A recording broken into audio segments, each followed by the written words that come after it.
Hallo und herzlich willkommen bei PhotographXtreme. Wir zeigen euch heute ein paar kleine Gadgets für eure Kameras, für DSLRs, Bridge-Kameras, Camcorder, was auch immer. Viele verschiedene Gadgets und manche Gadgets sind eben von der Größe und auch vom Typ der Kamera abhängig, manche auch relativ universell und zwar auch aus ganz unterschiedlichen Einsatzgebieten. Wir haben hier eine kleine Auswahl vorbereitet.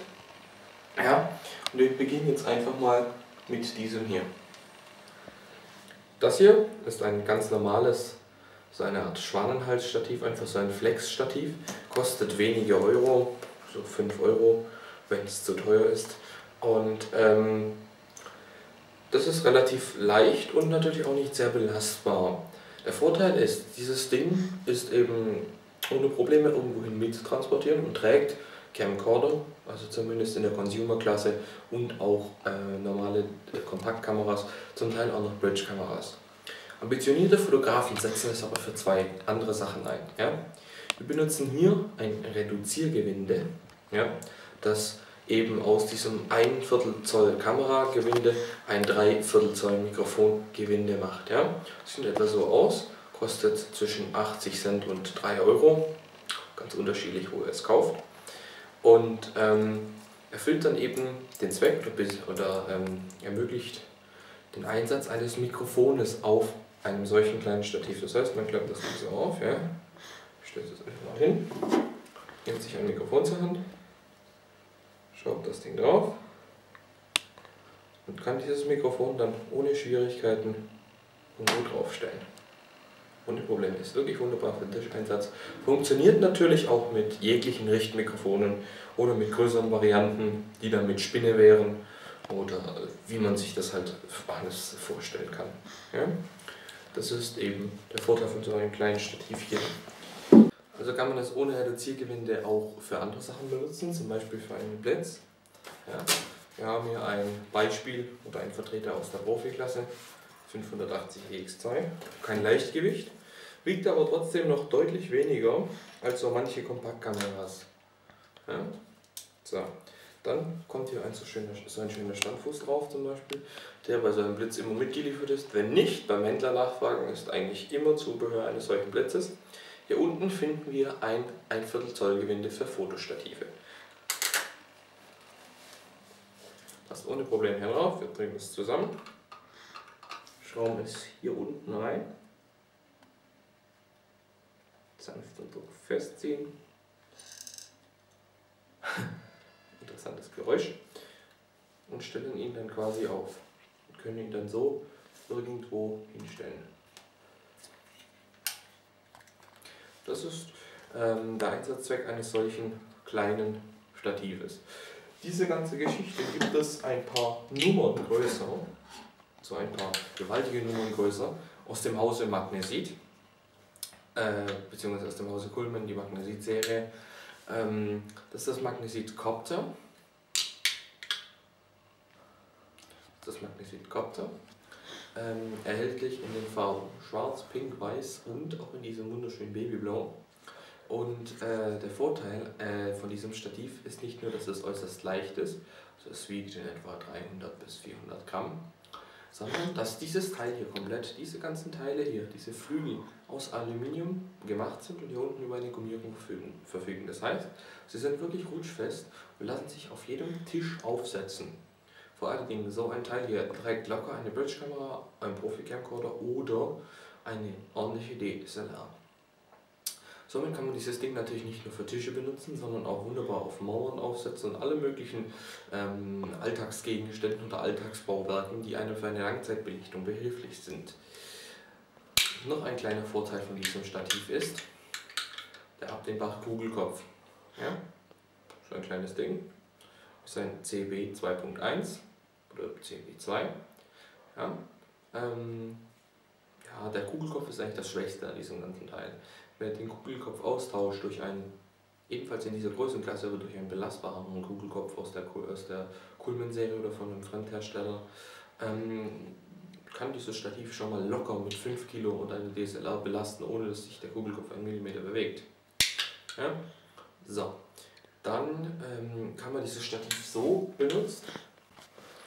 Ohne diesen Kugelkopf lässt sich dieses Stativ auch für andere Sachen benutzen, natürlich auch mit Kugelkopf.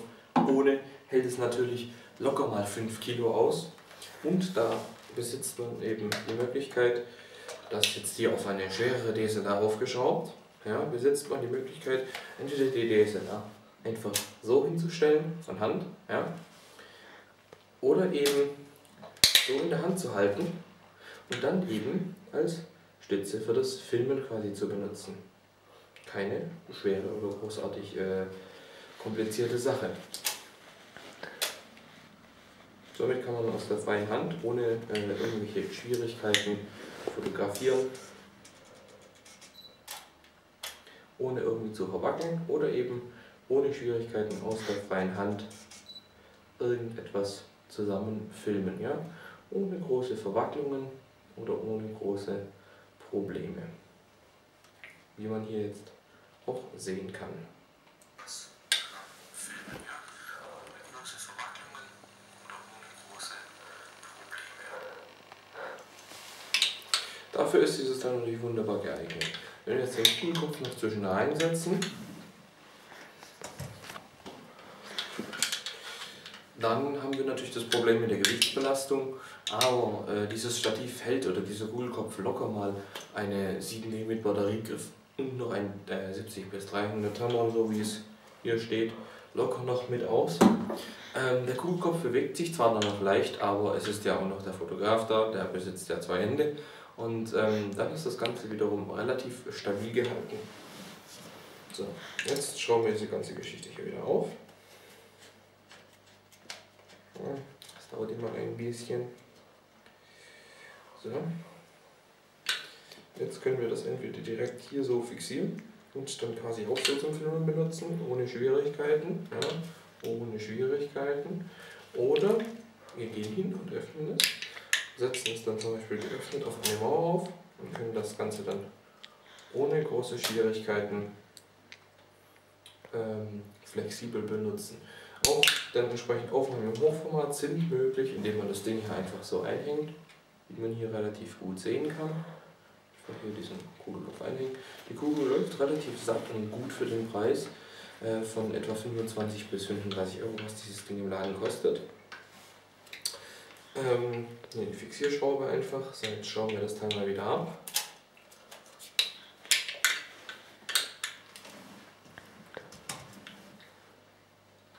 Und dann haben wir einerseits natürlich die Möglichkeit, den Blitz mit diesem Standfuß draufzuschrauben. Das ganz normale Maß. Hier kann man dann natürlich auch diesen Blitz ohne Probleme draufschrauben und hat dann natürlich auch den Vorteil, dass dieses Ding dann auch im Hochformat ohne Schwierigkeiten benutzbar ist.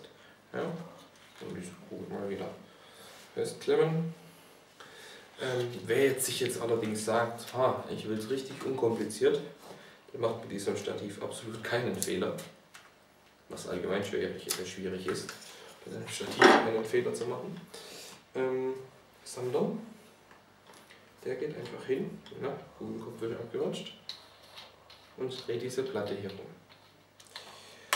Und auf diesem anderen Stück dieser Platte hier oben drauf, ganz normal sichtbar, eine ganz normale Stativplatte quasi, ja, wo dann die Kamera aufliegt. Wenn ich dieses Teil jetzt rumdrehe, ja, dann haben wir wie so einen kleinen Schlitten für einen Blitz, also so eine winzige Blitzschiene. Und diese winzige Blitzschiene, die aufgesetzt, fixiert, drauf geschaut.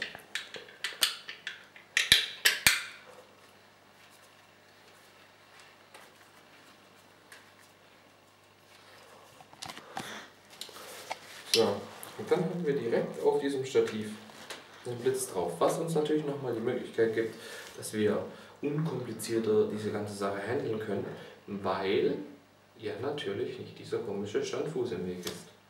Aber das funktioniert ja wunderbar und so kann man ohne irgendwelche Schwierigkeiten schöne Bilder machen, schön mit Blitz.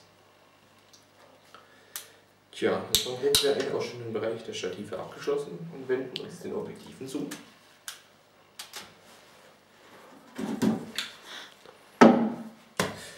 Einfach mal eine generelle Empfehlung. Ja? Ich bin unterwegs, irgendwo auf einer Reise, ja? Und habe natürlich, ja, das war verkehrt rum, ein ganzes Equipment dabei. So, bin natürlich unterwegs und stellen wir uns vor, ich bin irgendwo auf dem Wasser, wechsle Objektiv, also auf einem Boot oder sowas, zack, Rückdeckel weg. Ja? So, was machen? Diese Rückseite eines Objektivs, das grundsätzlich das empfindlichste Teil, das empfindlichste greifbare optische Teil an einem Objektiv. Die Platte vorne dran liegt nicht, also die Frontlinse liegt nicht auf der Schärfeebene, ganz im Gegenteil zur Rücklinse. Weil vorne kommt nur das Licht rein, die Schärfe wird erst hier in dem hinteren Bereich erzeugt bzw. projiziert. So, wenn das Ding hier hinten verdreckt, kann ich das Ding entweder richtig putzen, und das geht meistens gar nicht mehr, also wegwerfen. So, damit so etwas nie passiert. Ja?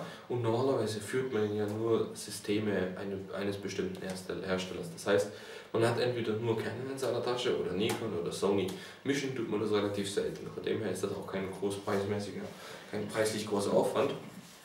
Einfach immer so ein Deckel auf Reserve parat zu haben. Weil dann kann es ja nicht passieren, dass wenn man einen solchen Deckel vergisst oder verliert, ich habe sowas auch schon vergessen, nur keine Angst, dass wenn man so einen Deckel vergisst oder verliert, man sich dumm und dämlich ärgert. Und ich denke, das wollen wir alle nicht. Ja. Dann gibt es natürlich noch den zweiten Teil. Jeder kennt es, jeden nervt es. Und manchmal ist es sogar auf den Bildern zu sehen, obwohl es da nicht darauf zu sehen sein sollte. Also wenn man jetzt vorne drauf natürlich Partikel hat, die nerven, die sind noch nicht gut fürs Objektiv. Manchmal liegen sie auf der Schärfeebene, obwohl sie gar nicht drauf liegen sollten. Die Dinge muss man natürlich irgendwie ohne Probleme wegkriegen. Und jetzt noch die Rückseite. Das Ganze noch schlimmer, wie erwähnt, die liegt auf der Schärfeebene. Wenn da irgendwas drin hängt, auf jeden Fall sichtbar, und das fährt sich auch ganz schnell auf dem Sensor. Sensor, ein gutes Stichwort an der Sache. Und zwar für solche Fälle gibt es mehrere Möglichkeiten. Einmal so einen Blasebalg. Das hier müsste ein Hama DustEx sein, kostet auch ca. 10 Euro. Eins ist natürlich klar, desto größer dieser Balg, desto größer die zu bewegende Luftmasse, desto gesteigerter Luftstrom. Ja, da hat man einfach die Möglichkeit, richte das Ding auf die Frontlinse, lässt dann ein paar Mal drüber. Und es kostet einen nur einmal Geld, nicht so wie das Zeug aus der Flasche. Und das ist doch deutlich ungefährlicher, weil alles, was irgendwie aus einer Sprühdose kommt, mit irgendwas angetrieben wird. Mit Stickstoff, was im Ernstfall den Sensor zufriert, oder halt mit Gas, was sich dann gerne mal bei ein bisschen wärmeren Kamerateilen entzündet. Alles nicht zu empfehlen. Am besten ist einfach immer noch sowas hier. Das gleiche lässt sich dann natürlich auch auf der Rückseite anwenden. Alles kein Problem. So, wenn das jetzt auch nicht weiterhilft, ja, nicht verzweifeln, auch dafür gibt es Abhilfe. Das war nämlich dieses kleine Teil hier. Ich hole mal raus.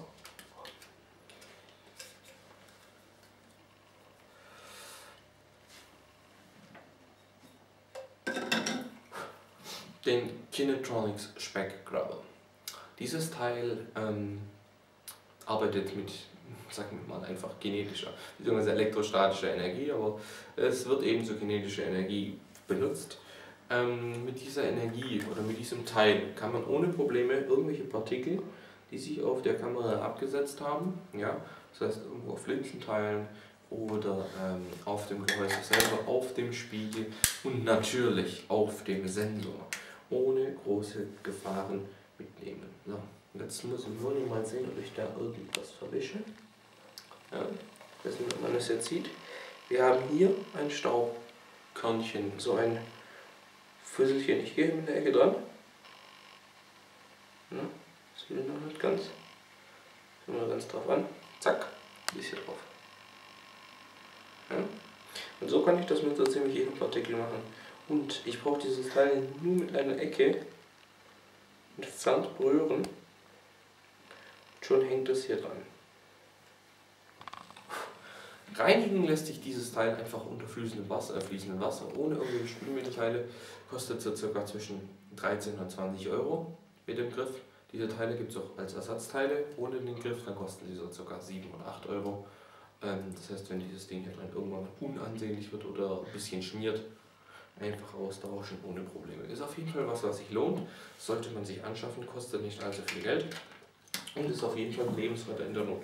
Also das ist so ein Must-Have neben einem solchen Blasewald, weil diese Teile einem einfach im Ernstfall das Leben retten können. Und oft sieht man gar nicht, dass man irgendetwas entsprechendes auf dem Objektiv hat oder auf dem Sensor, weil man da gar nicht drauf achtet. Also man sieht es durch den Sucher auch nicht so. Wenn man die Bilder nachher betrachtet, denkt man, Gottes Willen, was ist da drauf?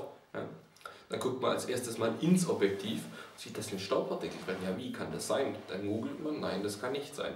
Dann klappt man den Sensor auf und dann ist da so ein Link drauf, da kriegt man einen Schock fürs Leben. Und viele Leute wissen nicht, was sie da machen sollen. Also einfach zu einem von diesen Teilen begreifen. Diese, naja, sagen wir mal Verpackung war hier dabei. Dort einfach wieder reintun, weil es relativ geschützt und verdreckt natürlich auch nicht, weil solche Teile, ich meine, für Optiken sollte man jetzt auch nicht dann irgendwo im Stau rumfahren lassen. Ja, dann noch ein kleines hilfreiches Teil ist natürlich ein Putztuch. Ja? Das ist jetzt auch von Hama, ein Microfasertuch und so, lässt sich so klein zusammenfalten, wie Sie gerade gesehen haben, ist aber trotzdem entfaltet relativ groß und reicht für alle Putzanforderungen oder Anwendungen. Ja? Mikrofaser hat den Vorteil, es lässt sich ohne Probleme waschen und durch diese Dreieckstruktur, die hier jetzt sogar mustermäßig erkennbar ist, kann man Dreck einfach mitschleifen. Ja? Weil diese dreieckigen Partikel, die hintereinander, diese dreieckige Faserstruktur, die hintereinander angeordnet ist, reißt die Partikel einfach mit, ganz im Gegensatz zu Baumwoll- oder Stofftüchern, die eine runde Faserstruktur haben und wo sich dieses Zeug da irgendwo absetzt, aber nicht wirklich mitgerissen wird. So ein kleines Teil hier bekommt man, wenn man dem Händler gut zuredet, als Zugabe zur Kamera oder eben für ein paar Euro im Laden, im Internet fast umsonst. Also, was natürlich auch mal ganz nützlich ist, ist ein Infrarotfernauslöser. Das hier ist jetzt der RC6 von Canon. Ja? So, damit ihr ein bisschen sehen könnt. Er besitzt eigentlich auf der Vorderseite nichts außer einer Griffläche, einem überdimensionierten Canon-Schriftzug und einem silbernen Angreifsfeld für den Finger. Egal welchen, es geht mit dem kleinen, aber mit dem Mittelfinger oder dem Daumen, dem Zeigefinger oder dem Daumen eigentlich immer noch am besten. Ja? Wenn wir dieses Ding rumdrehen, offenbart das ein paar Geheimnisse mehr. Wir haben hier den Umschalter zwischen zwei Infrarotfrequenzen, die einerseits entweder mehrere Kameras steuern können oder auch für Zeitversetzungen zuständig sind. Das ist von der Kamera abhängig. Hier haben wir einen Haufen Geschripsel, zum Teil auf Englisch, zum Teil auf Chinesisch, Japanisch, was aber keine Sau braucht. Batterie kann man einfach hier unten wechseln, zack. Na? Ich will jetzt gerade irgendwie nicht, jetzt mal schiebt das Teil dann hier rüber. Raus, aber egal, das will nicht, also lassen wir es. Das ist ein Infrarotauslöser, das solltet ihr jetzt sehen, hat natürlich hier vorne seinen Blinkauslass. Dieser Infrarotauslöser ermöglicht einfach verwacklungsfreie Aufnahmen, gerade Langzeitbelichtung auf so einem Stativ. Ja. Zum Beispiel geht man jetzt bei einer Spiegelreflexkamera einfach her, stellt es dann natürlich ein.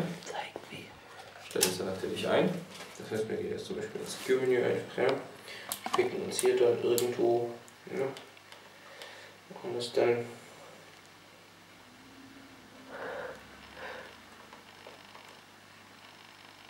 Ah, genau. Jetzt weiß ich, da ist es doch. So, haben dann hier Selbstauslöser 10 Sekunden Fernsteuerung und das Ganze hier noch mit 2 Sekunden. So, wenn ich das hier jetzt reinklatsche, dann habe ich bei einer 7D jetzt hier einen Empfänger. Hier schön vorne auf der auf der Frontseite und wir nehmen jetzt einfach mal den auf die Frontseite, da das eigentlich jede Spiegelreflexkamera hat. Zack.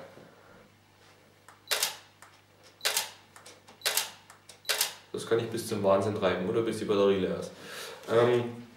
Das ermöglicht halt wirklich Langzeitbelichtungen ohne große Verwacklungen. Kein Problem. Der Fokus wird damit natürlich eingeschaltet, funktioniert sowohl mit manuellem als auch mit Autofokus. Autofokus hört man das natürlich auch immer erst. Und ist aber wirklich ein wunderbares Gadget. Kostet so ca. 30 €. Wenn das zu teuer ist, kann zu einem Kabelauslöser greifen, auch von Fremdherstellern. Die gibt es zum Teil schon für 15 €. Oder halt für man kann natürlich auch zu einem Auslöser mit Display und Einsperrmöglichkeiten greifen. wo man dann natürlich zum Beispiel einstellen kann, dass er jede Sekunde ein Bild machen soll oder bestimmte Reihenfolge, bestimmte Reihenaufnahmen. Solche Dinge kosten ca. 40 €, sind dann eigentlich auch immer Kabelauslöser. Ja? Und dann gibt es noch etwas, was ich öfters mal in der Hosentasche mit mir rumtrage, was aber ganz nützlich ist für jegliche Linsen zum Putzen und auch fürs Gehäuse zum Reinigen. Für den Urlaub eigentlich immer. Ne? Das sind einfache Hygienetücher. Ja? Egal was wir da jetzt nehmen.